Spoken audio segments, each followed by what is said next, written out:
നല്ല കാര്യങ്ങളിൽ വിശ്വസിക്കുക എത്ര ആശ്വാസപ്രദമാണ്. പലപ്പോഴും സമാധാനത്തിൻ്റെ പേരിൽ നല്ലതല്ലാത്തതും നല്ലതെന്ന് വിശ്വസിക്കുന്നതായി നടിക്കണം. അവയെ മാറ്റുന്നതുകൊണ്ട് പ്രയോജനമില്ല. പലപ്പോഴും പ്രശംസയും സ്നേഹപ്രകടനവും ആരാധനയും എല്ലാം യഥാർത്ഥത്തിൽ പരിഹാസവും കുറ്റപ്പെടുത്തലുമാണ്. തേനിൽ ഒളിച്ചുവച്ചിരിക്കുന്ന വിഷമാണ്. ഇതെല്ലാം അറിഞ്ഞുകൊണ്ട് തന്നെ അവയല്ല എന്ന് വിശ്വസിക്കുന്നതായി ഭാവിക്കണം.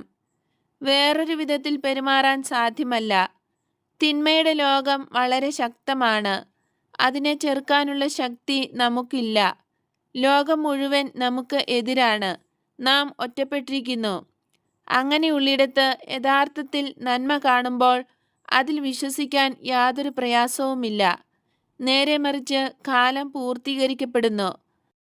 സംശയാതീതമായ വിശ്വാസമുണ്ടാകുന്നതിന് ഇനി